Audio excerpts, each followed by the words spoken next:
नमस्कार आचार्य जी। जी। जब मैं कुछ लोगों को सुनता हूँ जैसे मतलब कुछ ज्ञानी लोग मतलब सो कॉल्ड ज्ञानी लोग हो चाहे तो वो लोग जब बातें कहते हैं कि आजकल के मतलब युवाओं में हो चाहे जो भी लोगों में मतलब जीवन जिस तरह से वो जिए हैं उनको उनके जीवन में आप थोड़ा-सा थोड़ा धीरे-धीरे बोलिएगा, आवाज़ उतनी साफ नहीं है, तो थोड़ा-सा थम-थम के बोलिए। जी, तो मैं कह रहा था कि वो कहते हैं आवाज़ कि बढ़ाओ थोड़ा। उतनी व्यावहारिक नहीं है, तो वो ऐसे कहते हैं कि तुम नाम जप ही करो, वो ही तुम्हारे लिए काफ़ी है। तो मैं जब सुनता हूँ तो मुझे तो लगता है कि ये अव्यावहारिक बात ही ये जो कह रहे हैं वो बात ही अव्यावहारिक है। तो लेकिन मैं पूरी तरह से उसको इनकार नहीं कर पाता हूँ। मेरा मन अंदर ये साहस ही नहीं आ पाता है कि वो जो बात कह रहे हैं, वो मतलब व्यावहारिक ही नहीं है। तो इतना साहस मेरे अंदर क्यों नहीं आ पाता है, वो मैं जानना चाहता हूँ? अच्छा। क्योंकि आपने अभी तक स्वयं जाँच कर और प्रमाणित करके नहीं देखा कि वो बात अव्यावहारिक है। देखिए, कुल मिलाकर के हमें तो भीतरी कूड़ा साफ करना है। भीतर हम 100 बातें मानकर बैठे हैं, उसी को भीतरी कूड़ा कहते हैं। अगर वो कूड़ा नाम जप से साफ होता हो तो बहुत अच्छी चीज़ है, नाम जप सबको करना चाहिए। पर वो काम करेगा या नहीं करेगा, इसके लिए पहले आपको उस कूड़े का आकार, प्रकार, उसकी प्रकृति पता हो ना। अगर मुझे बीमारी नहीं पता, तो मुझे कैसे पता कि दवा ने काम करा या नहीं करा? प्रश्न पूछ रहा हूं। अगर बीमारी नहीं पता तो कैसे पता कि दवा ने काम करा कि नहीं करा? कैसी बात कर रहे हैं आप? बीमारी का अनुभव होना बंद हो जाएगा ना, दर्द का अनुभव होना बंद हो जाएगा। अगर दर्द का अनुभव होना बंद हो गया तो मतलब दवा ने काम करा है? नहीं, आप गलत कह रहे हैं। मुझे सर दर्द हो रहा है, मुझे ब्रेन ट्यूमर है, मैं अपनी बीमारी नहीं जानता। आपने मुझे दवाई दे दी है, आपने मुझे दवाई दे दी है सर दर्द ठीक करने की, एनाल्जेसिक आपने दे दिया है मुझे, कुछ ब्रूफेन दे दिया है, सर दर्द ठीक हो गया। क्या बीमारी ठीक हो गई? क्या बीमारी ठीक हो गई? तो दवाई ठीक है या नहीं, इसके लिए मुझे सबसे पहले क्या पता होना चाहिए? बीमारी क्या है? कई बार मैं लक्षण कोई बीमारी समझ लेता हूं, मुझे पता ही नहीं कि मेरे ब्रेन में ट्यूमर बैठा हुआ है। मैं सोच रहा हूं कि मेरी बीमारी है सर दर्द। अब सर दर्द अगर बीमारी है तो जो दवाई दी गई थी वो तो कामयाब है।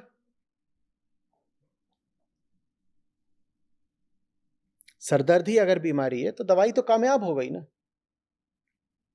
तो बहुत सारी इसीलिए फर्जी दवाइयां अध्यात्म के बाजार में प्रचलित रह जाती हैं, क्योंकि लोगों को उनकी बीमारी पता ही नहीं है और सतही उपचार किसी भी दवाई से हो जाता है। देखो, मन की व्याधि होती है भटकाव, आप कुछ जपने लग जाओगे तो भटकाव तो रुक जाता ही है, क्योंकि एक तरह का उससे केंद्रीकरण, कंसंट्रेशन आ जाता है। कल्पनाओं पर रोक लग जाती है ना, मन दो काम एक साथ नहीं कर सकता, मन के लिए बहुत मुश्किल है। जपते जपते कल्पना करने में बाधा पड़ती है, करो तब भी लेता है कुछ चोरी से, पर बाधा पड़ेगी, नहीं कर पाता। तो हमें ऐसा लगता है कि उपचार हो गया, उपचार थोड़ी हो गया है।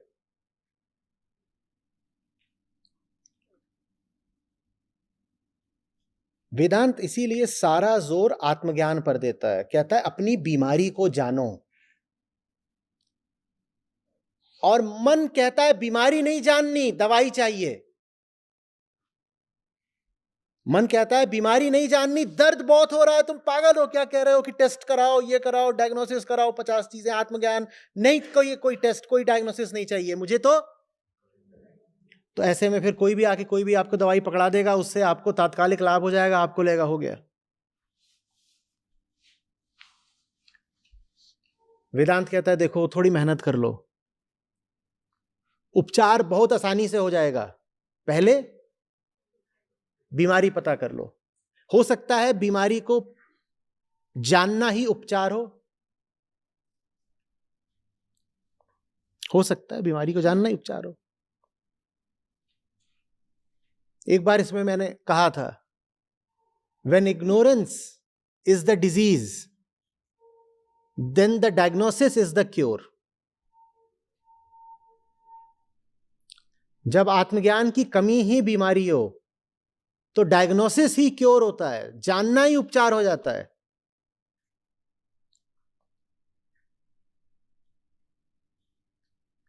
और यही वजह है कि जो प्रचलित लोक धर्म होता है उसमें आत्मज्ञान के लिए कोई जगह नहीं होती। कोई नहीं मिलता आपको जो बार बार आपके बोले कि अपने आप को देखो, पहचानो, अपनी हरकतों को देखो, अपने विचारों को देखो, क्या चल रहा है, अपनी वृत्ति को पकड़ो, अपने संबंधों में अपने स्वार्थ को टटोलो। ये बातें आपसे आमतौर पे लोग करेंगे नहीं, क्योंकि ये करने से जो असली बीमारी वो पकड़ में आ जाती है। असली बीमारी पकड़ में आ जाए तो नकली दवाई का बाजार बंद हो जाता है।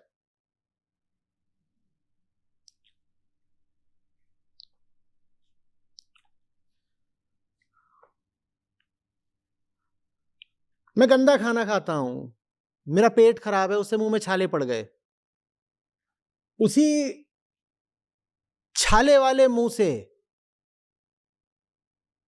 मैं सीताराम सीताराम करूं तो छाले ठीक हो जाएंगे क्या? इस पूरी प्रक्रिया में कहीं भी मेरे पेटूपने का इलाज है? हाँ, ये जरूर हो सकता है कि मैं हाय हाय कर रहा था, ज्यादा हाय हाय करो, बीमारी पे ज्यादा ध्यान दो तो और सताती है। मुझे बोल दिया गया कि तुम माला फेरो या कुछ और करो या नाम जपो, तो मेरा सारा ध्यान किस पे लग गया? तो मैं थोड़ी देर के लिए अपने दर्द को भूल गया। लेकिन ये कोई उपचार है? ये कोई उपचार है? थोड़ी देर में फिर भाग रहा हूं, छोला भटूरा कहां रखा है।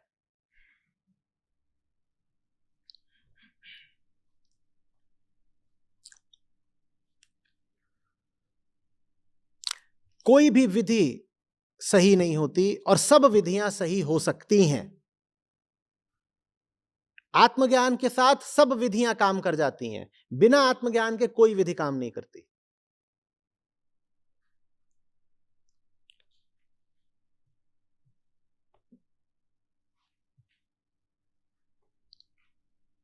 इसको ऐसे कहा जाता है, समझिएगा,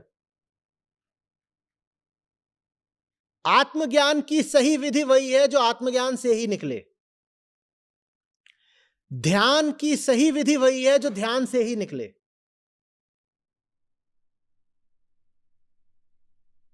अगर ध्यान नहीं था तो तुम विधि कैसे पकड़ लाए?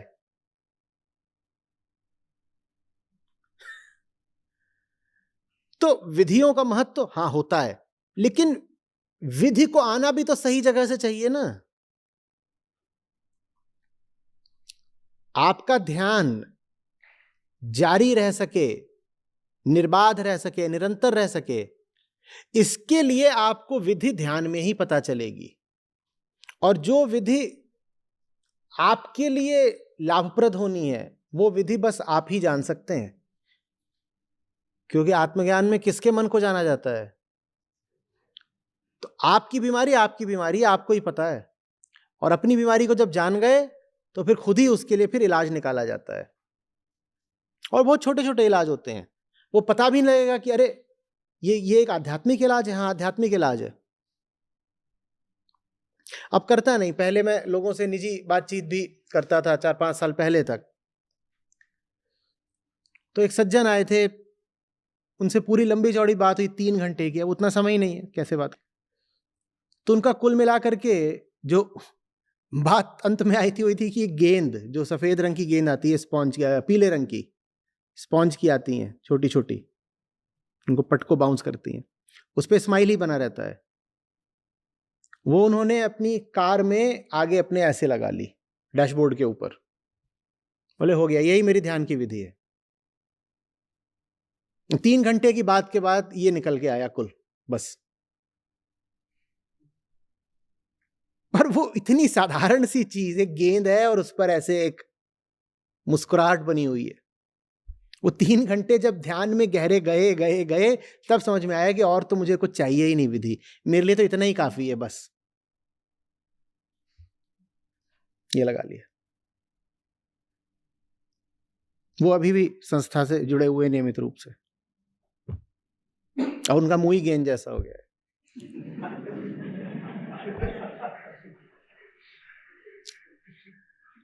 उनको देख लूं तो मेरी बेचैनी मिट जाती है।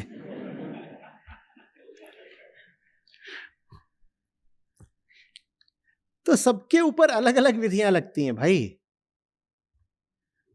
सब पे अलग अलग विधियां लगती हैं, और कौन सी विधि आप पे लगेगी ये बस आपका अपना ध्यान ही बता सकता है। तो विधि किस लिए होती है? ताकि जो ध्यान आपको उपलब्ध हो गया है वो आगे लगातार बना रहे। ठीक वैसे जैसे सोने से पहले आप अलार्म लगाते हो, जब आप जगे हो तो अलार्म लगाते हो ताकि जग सको। इसी तरह ध्यान की विधि होती है, उसको ध्यान में ही जाना जाता है ताकि ध्यान आगे भी बना रहे। वो कोई एक वन साइज फिट्स ऑल वाली बात नहीं होती है कि बाबा जी ने एक विधि बता दी अब पूरा जमाना उसी को लेके घूम रहा है। वो उसमें कोई नैतिक समस्या नहीं है, समस्या व्यवहारिक है। वो विधि उपयोगी नहीं हो पाएगी, लाभ नहीं देगी।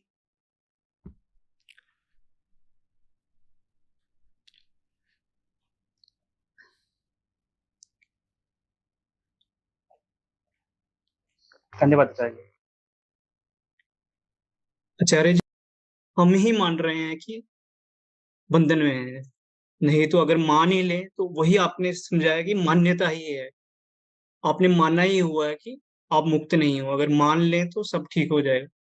अब यहाँ कुछ थोड़ी सी परेशानी इसमें ये आ रही है कि एक बात तो, दो चीजें आ रही हैं परेशानी में। एक पहली बात ये आ रही है, कई बार मुझे ये भी डर लगता है कि अभी जो मैं सुन रहा हूँ, आपसे जो सीख रहा हूँ, कहीं मैं उनको भी जस्ट कागज की लेखी की तरह ले रहा हूँ, उनको भी मैं कहीं अपनी मान्यता ना बना लूं। एक ये डर रहता है बहुत, एक ये चीज रहती है। और दूसरी एक चीज है जिससे मैं इस टाइम जूझ रहा हूँ, वो ये बात है कि कुछ मैंने पास्ट में गलत चीजें हुई हैं मेरे से, और उनका मुझे कर्मफल मिल रहा है। और पहले मैं उससे भागा करता था आपसे जुड़ने से पहले, लेकिन आजकल मैं रिस्पॉन्सिबिलिटी ओन करता हूँ, नहीं ये मेरे से ही हुई है, मुझे इसको बर्दाश्त करना है, चाहे जो भी मुझे उसका कष्ट मिले। लेकिन अब जब मैं उन कर्म फलों को भोगता हूँ, तो वो मैं उसको कभी नाम देता हूँ ये मेरे कर्तव्य हैं, कभी मैं उसको ये नाम देता हूँ। लेकिन जब आपका कभी गीता का सत्र सुनता हूँ, तो वहां मुझे सीधे सीधे कहा जाता है कि ये कर्तव्य नहीं है, ये पीछे छुपा कुछ मेरी ही कामना है, कर्तव्य नहीं। तो कुल मिला के मुझे ऐसा लग रहा है कि मतलब यहाँ पे भी मैं कुछ मान्यता ही बना बैठा हूँ, लेकिन ये वाली मान्यताएं मेरे से छूटती नहीं है। इधर मैं बहुत जोर से पकड़ा हुआ है मैंने, मैं छूट नहीं पा रहा हूँ। तो वही मैं जानना चाहता हूँ कि मैं क्या करूँ कि मेरी अपनी मान्यताएं कुछ छूटे, और मैं कहीं ना कहीं समझौता कर बैठता हूँ। तो यही मैं थोड़ा जानना चाहता हूँ कि स्वार्थ उसमें है या नहीं है? अब कभी मुझे लगता है जब बहुत उस कई बार लगता है हाँ था मेरा, इसके पीछे मेरा स्वार्थ ही था। लेकिन कई बार मुझे लगता है कि नहीं, ये मैंने किया था, मुझे इसको ओन करना है ये गलती को, तो उसकी वजह से जो मिल रहा है मुझे। देखिए, किसी की मदद करना बहुत अच्छा कर्तव्य है, बशर्ते वो निष्काम हो। तो आप कर्तव्य बना रहे हैं किसी बात को, बहुत अच्छी बात है। कृष्ण भी तो एक तरह से अपना कर्तव्य ही निभा रहे हैं। अर्जुन जीवन भर मित्र की तरह उनके साथ रहे हैं, अब मित्र की ज़िंदगी में एक नाजुक पल आया हुआ है तो वो अपना दायित्व तो निभा रहे हैं। तो कर्तव्य में बुराई नहीं है, लेकिन कर्तव्य कामना से नहीं आना चाहिए ना। वहाँ बस यही पूछना होगा बार बार, इसको मैं कर्तव्य तो बना रहा हूँ, इसमें मेरे लिए क्या है, मेरे लिए क्या है। दूसरे को तो चलो कुछ दे रहा हूँ वो ठीक है, उसमें मैं अपने लिए क्या ले रहा हूँ, ये परखते रहिए बस।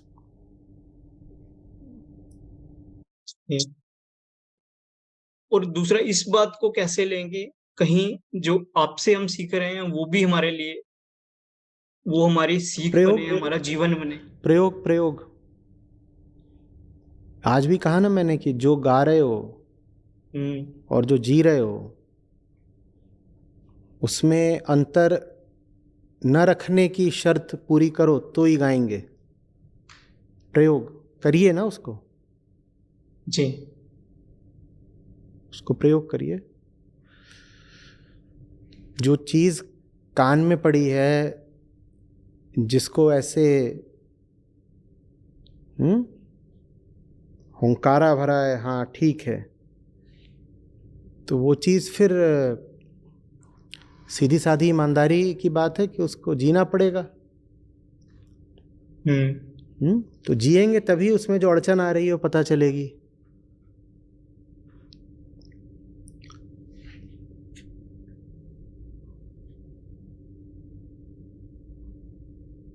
जिए करें जी। तभी ये भी पता चलता है, ये तो पता चलता है ये क्या कठिनाई है, तभी ये भी पता चलता है कि उसको समझा भी था या नहीं समझा था। जी।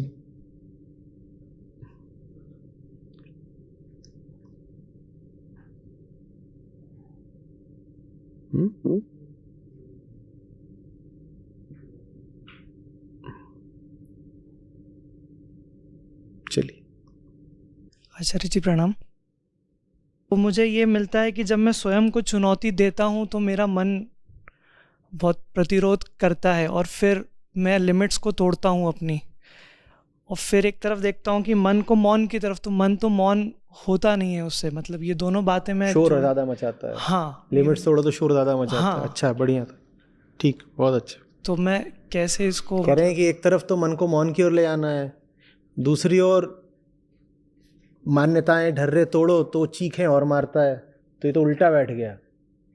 हाँ, वो वही है, आज शुरू में कहा था ना, जहाँ दर्द हो रहा हो वहाँ आप तो छुओगे नहीं, और जब उसका इलाज होगा और आपको लिटा देगा वो डॉक्टर, आपको पेट में दर्द है, तो जहाँ दर्द होगा वैसे, तो आप क्या करोगे? चीखें तो मारोगे ही ना। पर उस चीख के बाद ही मौन आता है। वो चीख मारना जरूरी है। वो चीख अगर उस वक्त आपने नहीं मारी तो वो भीतर एक एक दबी हुई छुपी हुई चीख की तरह रह जानी है। दर्द तो रह ही जाना है ना। तो शुरुआती चीख आएगी मन को मौन की ओर ले जाने में, बीच में तो शोर शराबा होगा। पर इसमें मुझे ये समझ में आता है कि जैसे ये तो वैसा हो गया कि मैं अपनी खुद की जैसे चिकित्सा कर रहा हूँ। मान लीजिए मुझे जैसे गोली लग गई, अब मैं गोली खुद निकाल रहा हूँ, तो यहाँ तो मतलब जैसे मेरा ही मन चीख रहा है और मुझे ही एक एक्सटर्नल की तरह उस पर दबाव बनाना है कि नहीं मुझे ये और करना है। तो ये तो मतलब जैसे कि मैं ही पेशेंट और मैं ही डॉक्टर का कैसे ऐसा वो हो गया है। तो इसीलिए फिर दो कर दिए जाते हैं। जो बीमार है उसको अहम कह देते हैं, और जो उसका इलाज कर रहा है उसको साक्षी कह देते हैं।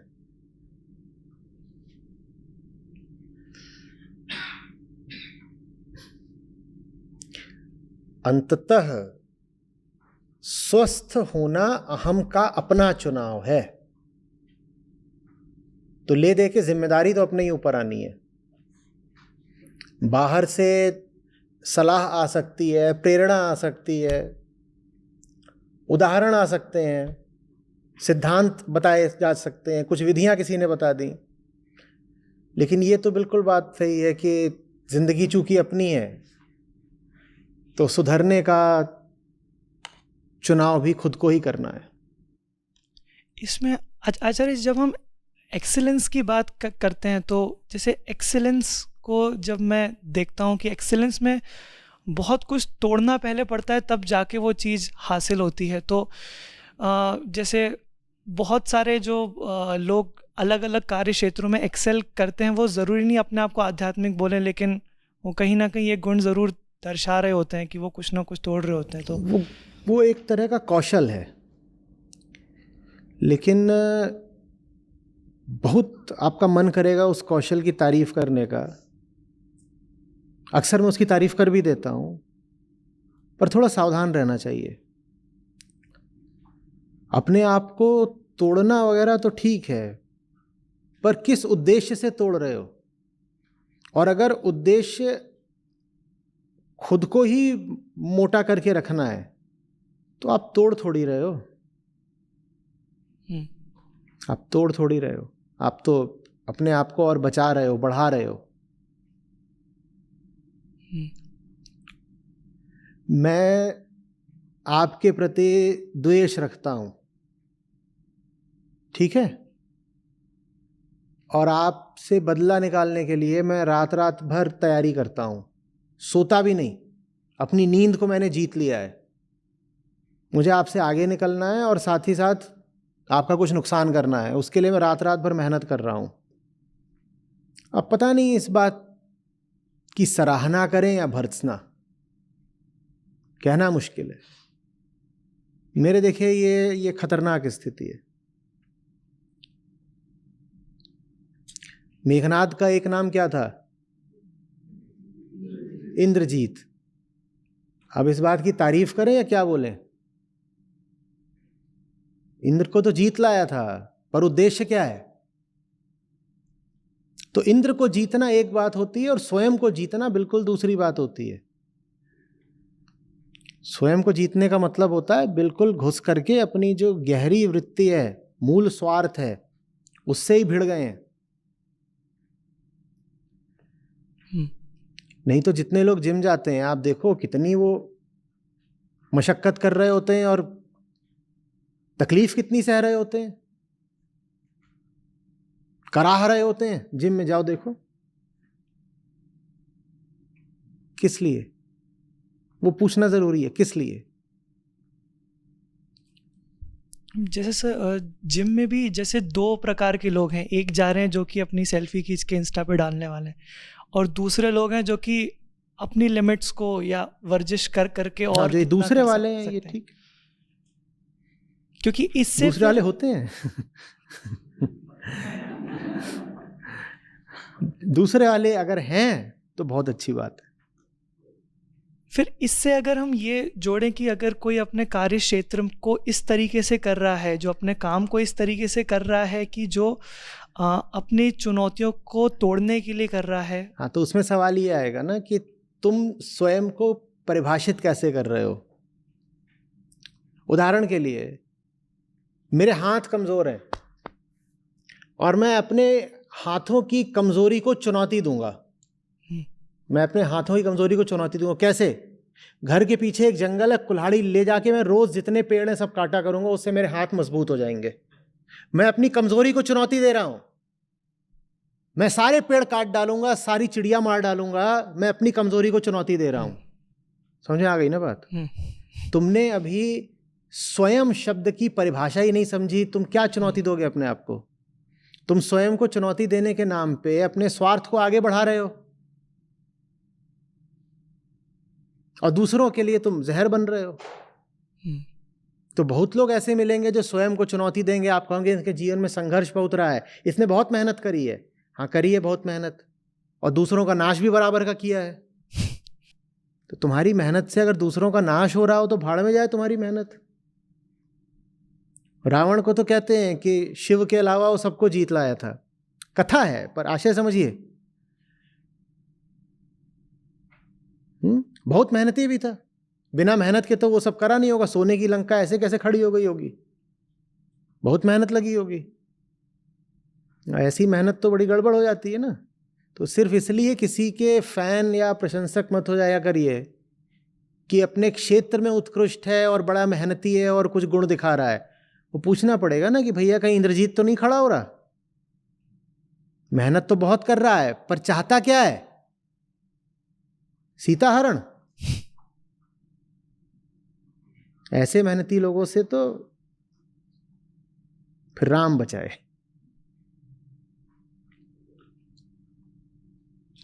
धन्यवाद आचार्य।